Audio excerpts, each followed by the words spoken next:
ينتهي الجزء الماضي عندما حبس زوفان من قبل خائن من جبل الرياح السوداء. هناك شيء دخل جسدك للتو. ادخل الغرفة وساعدنا على الخروج من هنا. هل سمعت صوتا يخرج من جسدك؟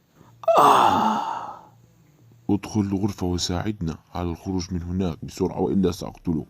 لا تقلق سيدي، سأفعل هذا الآن. سيدي لي، استيقظ بسرعة. إن لم تريد الموت اتبعيني. هل تريدني أن أموت؟ لا أزال أريد العيش. سيدتي أرجوك ساعديني، أنا أطيع أوامرك. أنا أطيع أوامر يانغ مينغ لأنه يجبرني على ذلك. اصمت وانتظر هنا. أيها العجوز، يمكن مساعدتي لكن عليك إطاعتي. هل يمكنك مساعدة والدي حقا؟ لا تقلق، لن أقتلك. دعني أعرفك عن نفسي. أنا اسمي زوفان، خادم عائلة ليو. لدينا الآن عدو واحد وليس لدي حلفاء هناك، لذلك أحتاج إلى مساعدتك. أنت سيد من مستوى صقل العظام. زوفان، ماذا تفعل؟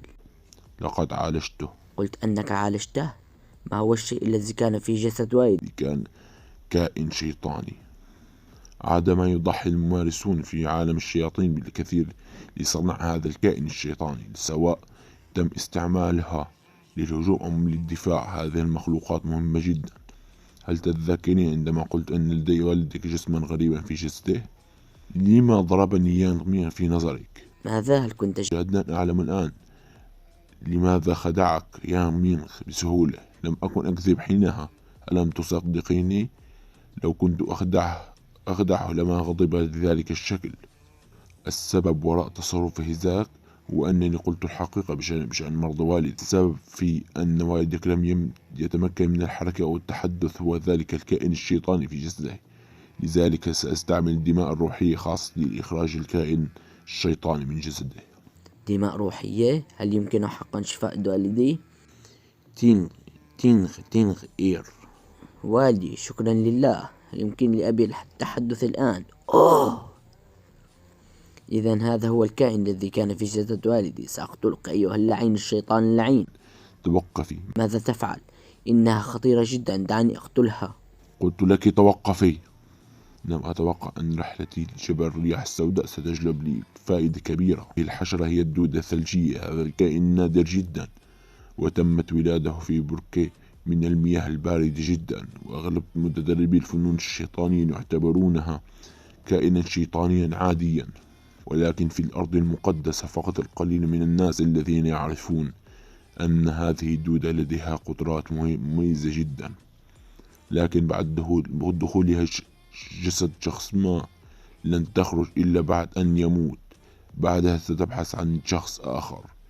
بكلمات أخرى، لا يمكن الاستفادة منها هكذا.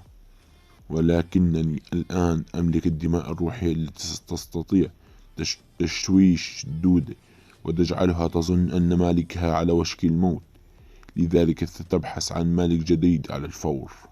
لكن بسبب أصبح هذا الشخص لعبي في يدي.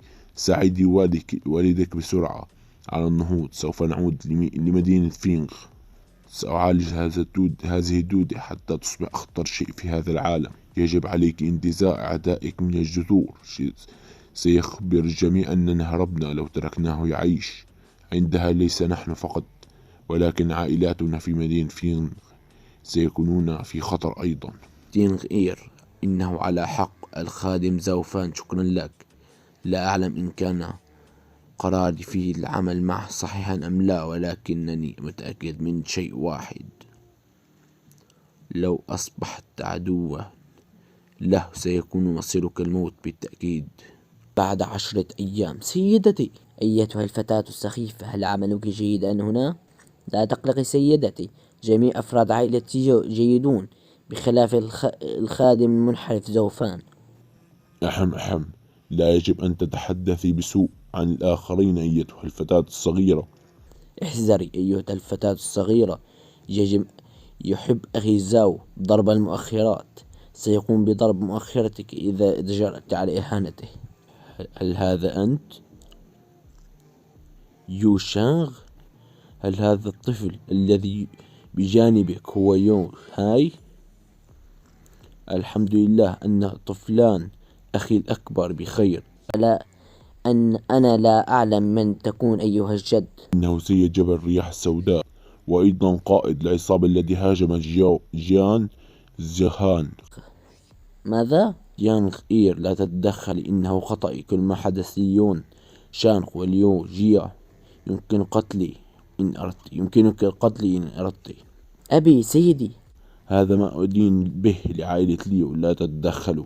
كان هذا الرجل العجوز مسمما منذ زمن طويل، لم يكن يستطيع التحرك ولا التحدث، لكنه تحسن الآن. لا علاقة له بحادثة الهجوم على عائلة ليو. لما لم تتكلم مسبقا؟ قاد هذا العجوز العصابة وهو غير مدرك لذلك، لهذا هو مذنب أيضا في تدمير عائلة ليو، لذلك يستحق الموت أيضا. ما هذا المنطق الغريب؟ أنت أيضا ضحيت لخطط على العائلات الكبرى، لا يمكن لومك الآن. لا، لقد كنت صديق والدك، ولكنه ميت الآن بسببي. يا حسرتي على حماقتي وقلة حذري. صحيح، هناك سر آخر يتناقله أجدادنا من جيل إلى جيل، لكن سوء حظي لم أرزق بأطفال حتى أمره لهم. تناقله أجدادك؟ ما هو هذا السر؟ أيضا كيف يمكن إيذاء عائلة ليو بينما أنا صديق لرئيسها؟ أخي جيو، اصمت. العم جيو ليس هنا اليوم، ابتعد. ربما لا تعتبرني ضيفا عندكم، ولكن لدي شيء مهم أريد نقاشه مع الأخ جيو. تنحي جانبا. هل الأمر مهم حقا؟ لا تحسب نفسك مهما لأنك متدرب من المستوى الخامس. هذه عائلة شان لونغ. لا تغتر بنفسك. لا يمكن للعم جيو مقابلتك اليوم، فلتعد لاحقا. أيتها الفتاة الصغيرة، هل تعلمين أين كنت هذه الأيام؟ أين ذهبت؟ لا تعتقد أننا هنا لأجلك. يجب عليك تدبر نفسك. يجب أنكم غير مدركين للوضع الحالي. ذهبت للتحري بشأن تحركات يومين قبل بضعة أيام. ستتم قريبا مهاجمة قصر شيان لونغ. لا تلوموني في حال حدث هذا. هراء، لا يمكن تتبع حركات يومين، هذا مستحيل. أخبري العم جيو أنني أحضرت عائلة ليو هنا للاختباء. لا تقوموا بإدخالنا في قتالكم عندما يتم تدميركم من قبل يومينغ. يقوم باستغلالنا ثم يقوم بشتمنا. أنت دعوه يدخل. أمرك. لا داعي يمكن الدخول بنفسي. هذا الطفل اللعين إنه في المستوى الخامس فقط، ولكن العم يقدره كثيرا. لم تصل من المستوى الخامس، لذلك تقوم بالتقليل منه. لو استطعت الوصول للمستوى الخامس كان العم يعاملك بشكل أفضل منه حتى. الأغزاء، ما المعلومات التي أحضرتها لي اليوم؟ لكن دعني أحذرك مسبقا، هذا العجوز لن يكون رحيما معك لو تفوهت بالهراء. سيصل أسياد عائلة يومينغ قريبا للمدينة، سيهاجموننا. هل تعتبر هذه المعلومات هراء؟ لو كانت هذه المعلومات صحيحة، إذن نحن في مشكلة كبيرة. ما هذه الطاقة؟ من أين أتت؟ من هم هؤلاء الأشخاص؟ في الجزء القادم سنعرف هل عائلة يومينغ ستدمر قصر شيان لونغ